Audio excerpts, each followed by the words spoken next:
Welcome to The Creative Shift. My name is Dan Blank, author of the book Be the Gateway and founder of WeGrowMedia.com. Today, I want to talk about a big question that I hear writers talking about, which is, will 10,000 followers get you a book deal? Now, in the work that I do, I work with authors, helping them to grow their audience, prepare for book launches, establish their platform, and so many other things within that. And it's not uncommon for me to hear a writer say something like, an agent told me that if I had 10,000 followers, they would sign me. Or, the publisher's interested, but they want to see, 10,000 followers before they commit. Now, in every case here, the writer was clear that the primary interest from the agent or publisher was that they truly liked or loved and want to represent the book. The writing always comes first. But the question around followers or around platform came up when they thought about the business side of making a business decision to represent an author or a book. It's a good reminder that publishing is a business among other things. So do you need 10,000 followers to get a book deal? I don't think so. I think this number is largely made up.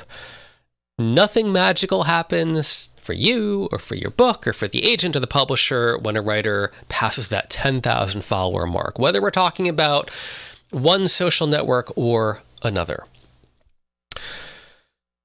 But it's not uncommon for someone to say something like this, 10,000 follower thing, indicating that an author's platform and their ability to illustrate and communicate to someone that they can reach readers is very important for the business partners to consider when they invest in a book. And again, I'm trying to use more business language here of when an agent signs you, when a publisher makes a deal with you. Yes, again, the big first thing is that they like and love this book, but they also have to think about a wide other range of things that are important to them so they can sustain themselves and their careers. So, what are they looking for if it may or may not be followers? And I think it just comes down to they probably want some kind of help in bringing the book to readers. And followers is sometimes the most simple and convenient metric to represent that vaguer idea of, hey, author, can you help us connect this book with readers? Now, agents and publishers are just amazing. They are people who love books, who believe in the power of books, who work all day to celebrate and support books and the entire ecosystem around them. So why would they ever, in any way, shape, or form, hope that a writer wants to do the work to grow their platform or following? So there are a few reasons. Let's go through them. One is that it means the author is well positioned to share the book with readers. Because the way that a potential reader learns about a book, considers the book, buys the book, reads the book, takes any action beyond that, like posting a review or sharing with a friend, it goes so far beyond the jacket copy. It goes so far beyond just distributing it to a bookstore or a library. An author, really more than anyone else, has so much at their disposal for sharing the deeper reasons about why they wrote this book, about what the themes in the book are. And this applies to any kind of writing, not just nonfiction, but memoir, fiction, poetry, everything. And the author is also so well positioned to talk about the human side of what it means to create that. I was having dinner with an artist recently, and she was telling me about how she's about to travel halfway across the country to see a single art exhibit. And we were just talking about the difference between seeing an actual brush stroke on a canvas, the three dimensions of that versus the flat digital recreation on a screen. And the trip will allow her to immerse herself in the actual paintings and also consider the artist's intention. But because she will be in the ecosystem of an exhibit, she will be talking to and interacting with other people who helped organize and curate that exhibit, or with the other people viewing it. It's a much bigger experience. Now, in an ideal setting, another reason is that if an author has spent months or years writing this book, that hopefully they understand something about the marketplace around books similar to theirs. And maybe this means that there's an expectation the author has read widely in that genre or topic, or that they understand that genre or topic in a deep way. And perhaps, maybe, they have developed relationships with other writers of comparable books. And this can have practical outcomes. So, if an agent or publisher is thinking, hey, why do we want you to have a platform? It's because when it comes around to the idea of, I'd love to do an event or a series of events, whether it's online or off. Well, if those conversations or if those events are more like in conversation with, where it's you, the author, and then someone else on stage with you, where it's kind of like an interview, but it's a conversation. And there's a lot of marketing value in that, because it's not just asking people to show up for a book launch, which is great, by the way, but also, and we will be in conversation with a second person who you might find interesting, thereby doubling the value. And then potentially, we're talking a lot about this book, celebrating it, but we're also talking about these other themes that are in the book, and maybe they're in both books. You're now doubling and tripling and quadrupling the potential reason someone might show up for that event and how that event is marketed. So again, that's this idea of why would an agent or publisher maybe want you to have a platform or following? It's because you might have a sense of the marketplace, might have those relationships, and there's practical outcomes that help support that book. Now, another reason is that part of how people find out about books is through their network. And you as an author, whether you've known it or not, have spent a lifetime developing relationships with people who might love supporting your book. Often when you sign with a publisher, one of the first things they send you, anything remotely close to the topic of marketing, is they send you an author questionnaire.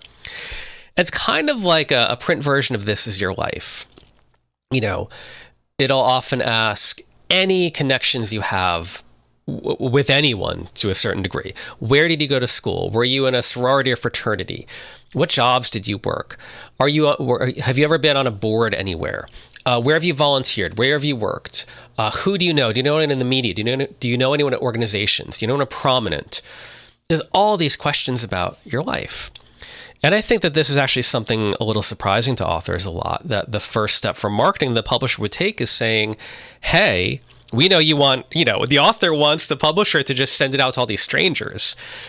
And the publisher is looking at the author saying, you have spent your whole life building relationships, whether you know it or not. These people might want to support your book. And because they know you, they're incentivized to do that. So we want to first mine that. We want to really think about that. So that is a part of your platform. And again, if you have a following or a platform, however you define it, that can be, again, a valuable thing that an agent or publisher might want to consider after they consider that they love your book. Even though books can sell for years and years and years after publication, which is awesome, tends to be the publishing industry still focuses a lot on the launch window, the couple months around the release of the book. And what that means is that seeing a big number can help them feel better about the idea that around launch, if you have thousands of subscribers, thousands of followers, maybe that makes us feel a little more calm that around that small launch window, as many people as possible might see this book. Yeah, we hope it continues to sell, but it's nice when we have that big bump right at the start. So developing a following can prepare you and prepare the book and communicate to other business partners that this might happen around launch. Okay, so since this book is, of course, so important to you, the writer, there's often a hope, I think, that you will put a lot of energy into wanting to share it and talk about it. Not to be the promotional marketer, but for the experiential value of this. That if you're a writer who writes about certain themes in your novel or memoir, that you would love just love to have your life filled with conversations around those themes. Now, I grew up as the art kid, and my whole life has been surrounded by creative people and within creative communities. And I can always think back to not just the work that I created or the work that people I knew created. It was about the conversations we had. It was about the moments we had. It was about how the community formed around things. This is something I remember back in college. I was friends with an artist who did installation artwork where it would fill an entire room. What was so great about seeing her exhibits, because I'd see it like, the early part of the idea and coming together, and it was, her alone in a studio figuring that out. It was almost like theory. It was in her head. But then when you went to the exhibit and people are literally entering the work of art, and sometimes they are interacting with it, it was incredible. And it was such a great reminder that art and writing is the conversation. Even if the conversation's in someone's head, the conversation between the intentions of the author and the experience of the reader. It is a beautiful thing. And I think that that is something that becomes part of that impetus, part of why would you, the author, ever want to share your work, ever have a platform, ever be out there? It's because something special happens when we share, and there is an experiential value in assuming you might want to be out there being a part of that. Another reason is that even though publishers are amazing and they want to do right by every one of their authors and every one of their books, they're also busy and working across so many books. And while they will provide dedicated resources for every book, it doesn't always mean that they can provide 100% customized support every single hour of the day consistently for month after month after month around a launch of a book. So if an author shows an agent or publisher or other business partner that, hey, I've already been out there and sharing this and I've developed a following of some sort, it just illustrates that, okay, well, now we know someone will be out there working on behalf of this book all the time because we really want to, we're excited about it. But in a realistic sense, we have our attention split across a lot of books we're supporting. Now, are all of these reasons true of every publisher agent? Absolutely not. Is this list exhaustive? Nope. But it's meant to make a point that while, the number 10,000 followers doesn't really matter, the foundational reasons that you as a writer would want to have a platform does matter. And again, I think that this becomes a crisis for a lot of writers, where they might be surprised to hear that a publisher wants them to help share about that book. They might be offended at that notion. We've all heard versions of this over time, which is, I just want to write. Isn't it marketing the publisher's job? And it's like, well, there's no answer to that. Everyone in this process loves the book. And we're talking about what are the ways of sharing that book with readers. Now, you can simply just write for the sake of writing. And I can show you boxes and boxes of writing and art that I've created over the years just for the sake of creating. No goal of publishing, of earning money, of getting recognition, getting validation for that. And those boxes are sitting in a 100-year-old dusty attic. If you want to publish, that means that you are partly, at least, engaging in the business side of the marketplace around creative work. When you sign with a business partner, whether that's an agent or publisher or someone else, expectations around that writing may change. They might involve other things. And this is where the very concept of what's the author's platform or how many followers or subscribers do they have comes in. Now let's talk about the pros and cons of followers.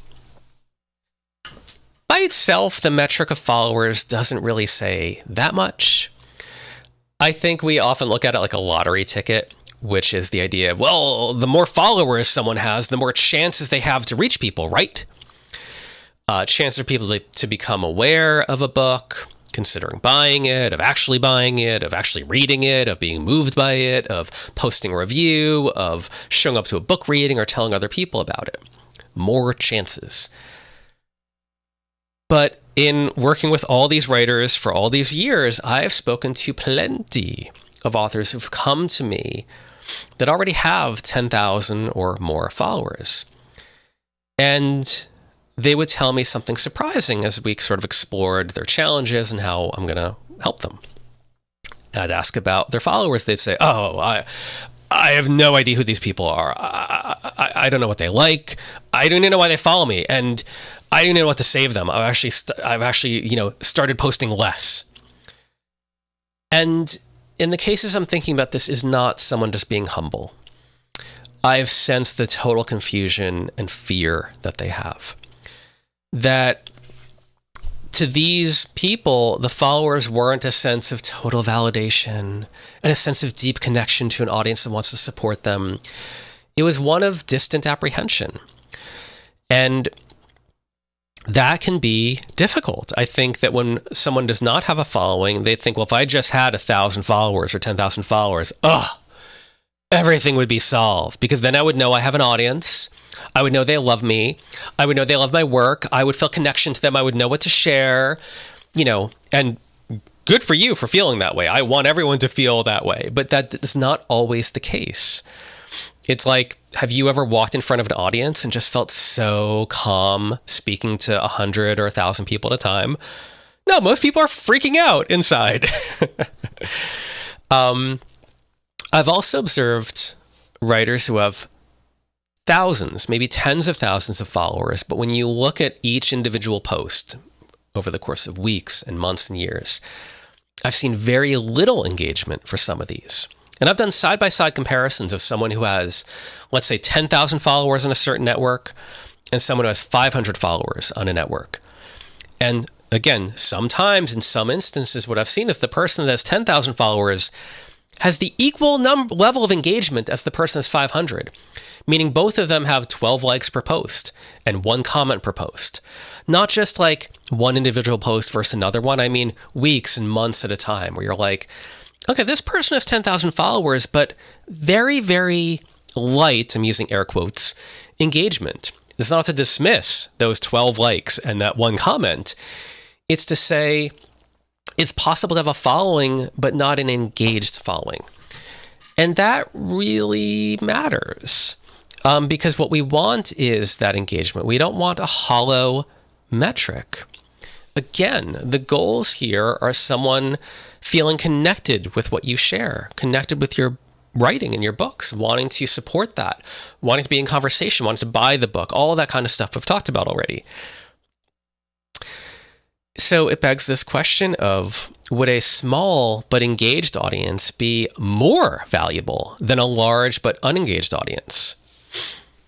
And I think the answer to that is up to you and is dependent on a situation and context. Is having followers good?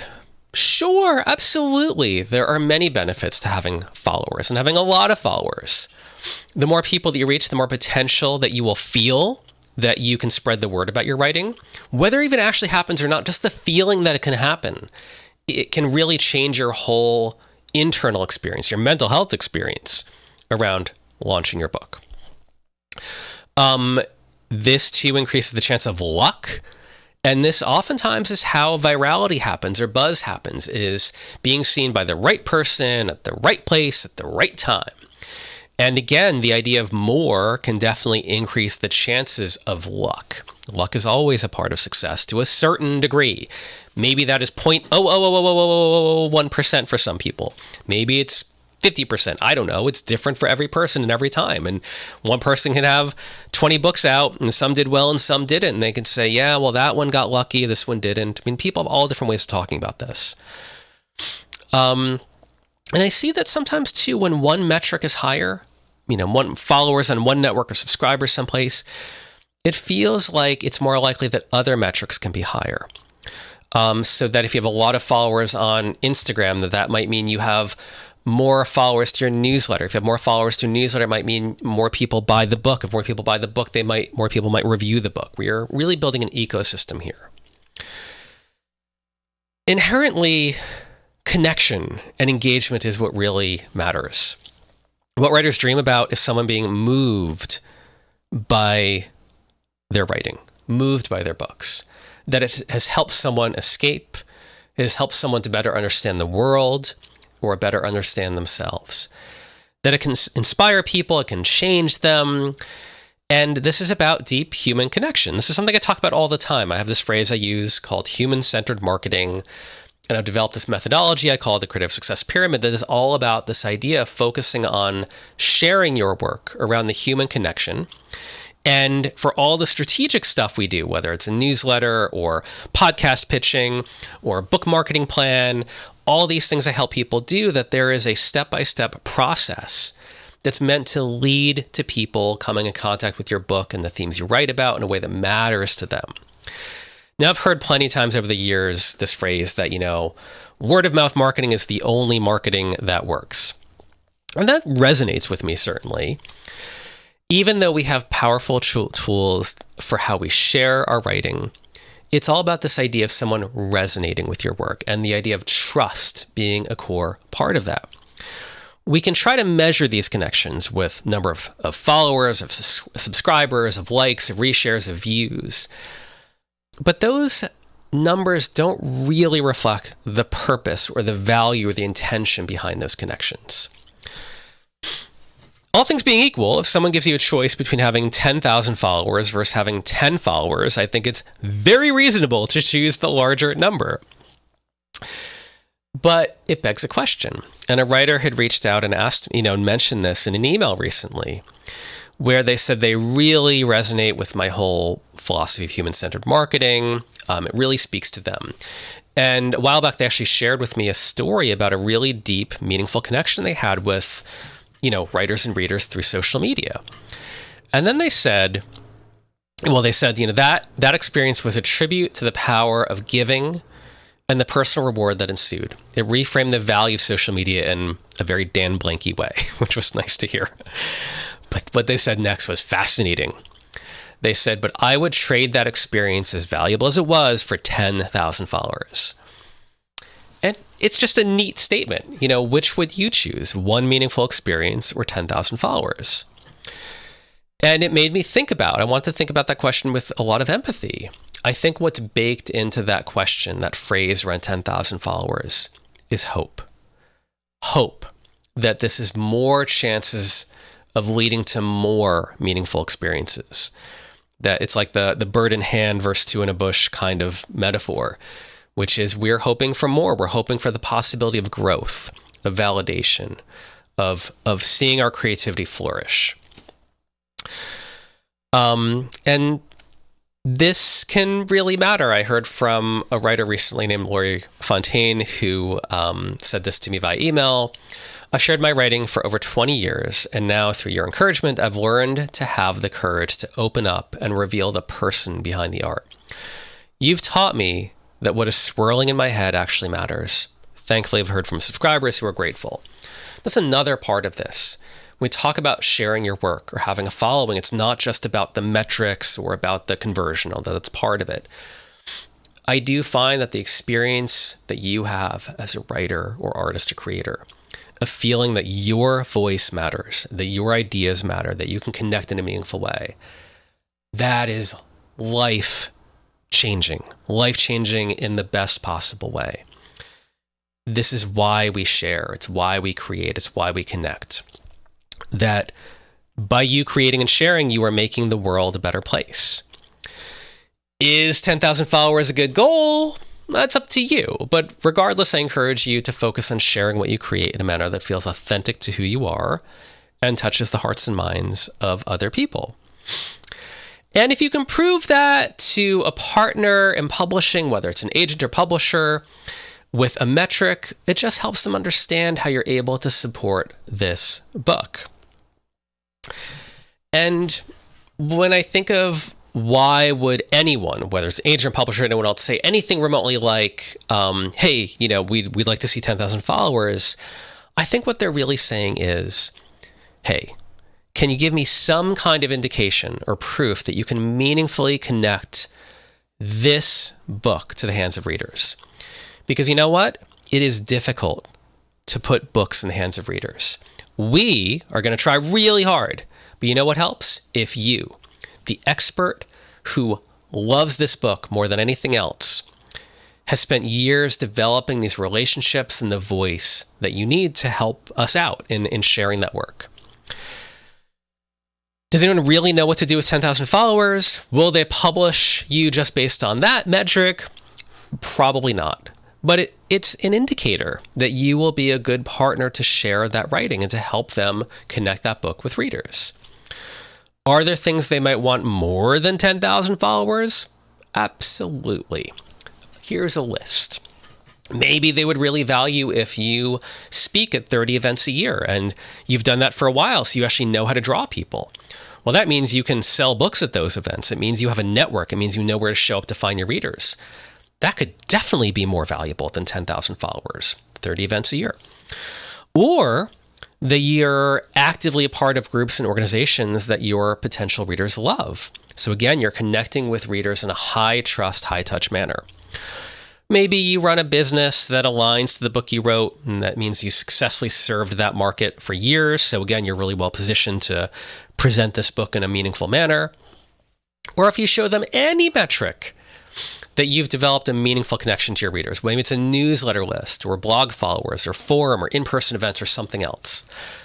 Or sometimes it's just if you show them a marketing plan that is more thoughtful and more strategic than the following.